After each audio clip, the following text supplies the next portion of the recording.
Buyur. Həkim, mən 10 gündə öd əməliyyatı keçirtmişəm, öd daşı əməliyyatı.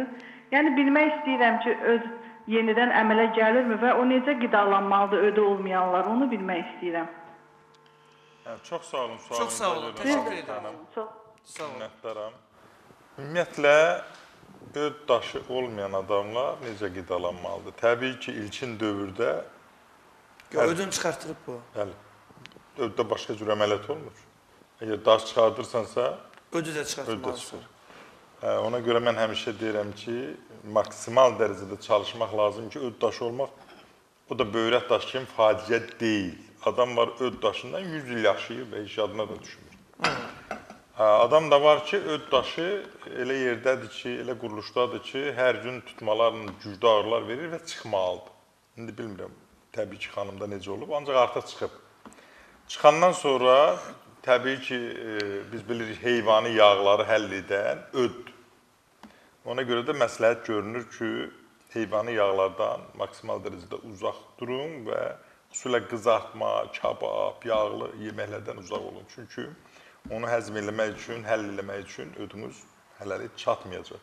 Sonra müəyyən devir keçdikcə orqanizm öz-özünü bərpa eləyir də, orqanizm çox güclü insan orqanizmi və orada yavaş-yavaş öd əmələ gələcək, müəyyən qədər sızacaq və o qidanı həzmə verəcək. Ona qədər təzə əməliyyat olur. Bir neçə aylar mütləq mənada çalışmaq lazımdır.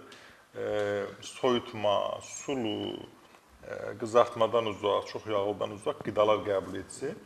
Sonra zaman keçəcək, yenidən nə əmələ gələsi, orada daş əmələ gələsi deyil, öd hissəsi çıxıb gedir, heç nə əmələ gələsi deyil. Siz daimi olaraq içə bilərsiniz, orada bitki çaylarından istifadə edə bilərsiniz. Yarpı çayı, nanə çayı, sonra daz otu çayı, daş yarpızı çayı, təzyiqə meyliliyiniz varsa yemişən çayı, digər ümumiyyətlə duzlaşmaya meyliliyiniz varsa itburnu çayı.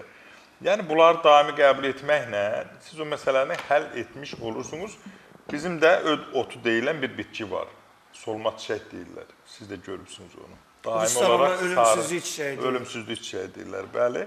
O da çox gözəl nəticə verir. Xüsusilə də onu dəmləyirkən şirin, qəşəng acılığı var, çox gözəl effekt verir. Amma acıdır doktor, sarı çiçəkdir də. Acı olur axı. Acı olanda içərisinə bir əcə bal qatırsan. Mən içirəm belə, amma bir dəmləyirəm, evdə içən olmur. Deyirlər ki, çox zəhər kimi də acıdır. Siz də mənə verirsiniz. Gözəl də qoxusu var da. Gözəl də qoxusu var.